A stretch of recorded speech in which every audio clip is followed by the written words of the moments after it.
Have you found yourself in a crossroads in life and you're not sure which way is the best way to go?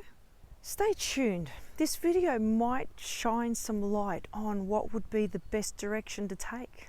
For more personal development tips and tricks that I have used and found helpful, please hit the subscribe button and hit the bell for notifications of my latest videos that come out every Tuesday and Friday. Today I'd like to talk to you about a particular poem that's always impacted me and always tends to show up on different stages of my life. And this poem is The Road Not Taken by Robert Frost. And the first time I heard this was with my English teacher. There was a movie that she wanted us to watch, which was Dead Poets Society. And in Dead Poets Society, this poem is actually read. So I'll just read this poem and I'll talk a bit more after it's read. The Road Not Taken by Robert Frost. Two roads diverged in the yellow wood, and sorry I could not travel both. And being one traveller, long I stood, and looked down one as far as I could, to where it bent in the undergrowth. Then I took the other as just as far, and having perhaps the better claim, because it was grassy and wanted wear. Though as for that, the passing there had worn them really about the same, and both that morning equally lay, in leaves no step had trodden black. Oh, I kept the first for another day, yet knowing how way leads on to way, I doubted if I should ever come back. I shall be telling this with a sigh, somewhere ages and ages hence. Two roads diverged in the wood, and I took the one less travelled by. And that has made all the difference. Now, this poem has actually made a huge impact on me, because you think about it, there are so many times in life where you might come across a fork in the road.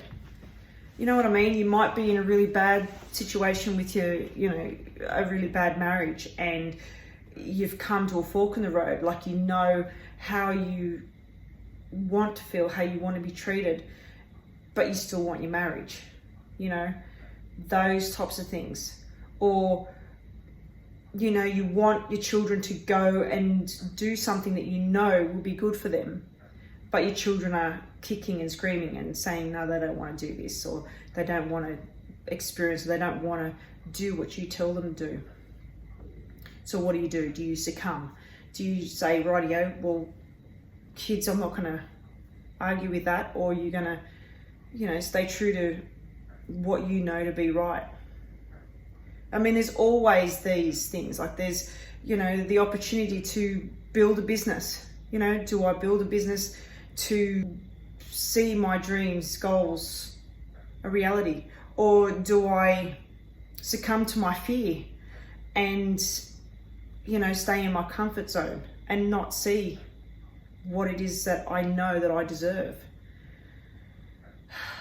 I mean, there's so many forks in the roads that I could actually describe. And it's always taking the road less traveled by, the harder road, the one, I guess, is not so popular. That tends to always makes a difference and pushes you just that bit further and helps you grow to be a better version of yourself because of the challenges that you face ahead of you. I mean, this poem just speaks volumes in so many levels, and it really, really spoke to me. Things that I love are bits of literature and poems and stories and movies and things like that inspire and encourage you to go that bit further. And this poem is just no different with regards to that,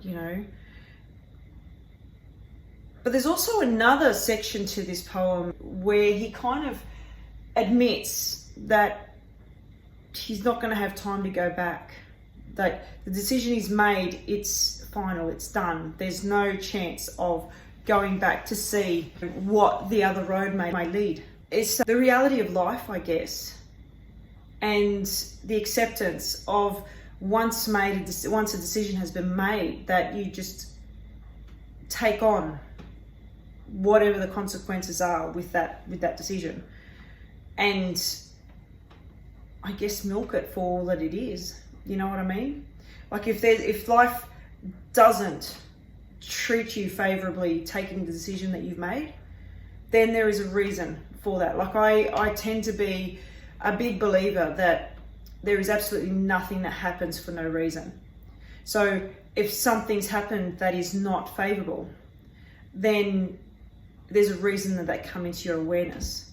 What is it from that you needed to learn from that? What is it from that shows you things that you would not have been aware of had you not have been exposed to that? I guess what I'm trying to say is that regardless of the decision you make, whether it is, a very popular one or a not very favorable one against, when you put it against your peers or your friends or your family, always know that there's always a reason for the things that you experience, and that there is no real mistake.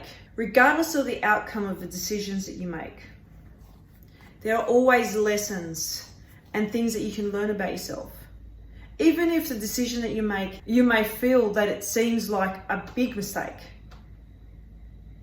there aren't really any mistakes but lessons more than anything else. Like if you shift your perspective from, oh, that's a mistake, I should not have done that, or what on earth have I done? I remember saying that so many times for myself, it's not funny.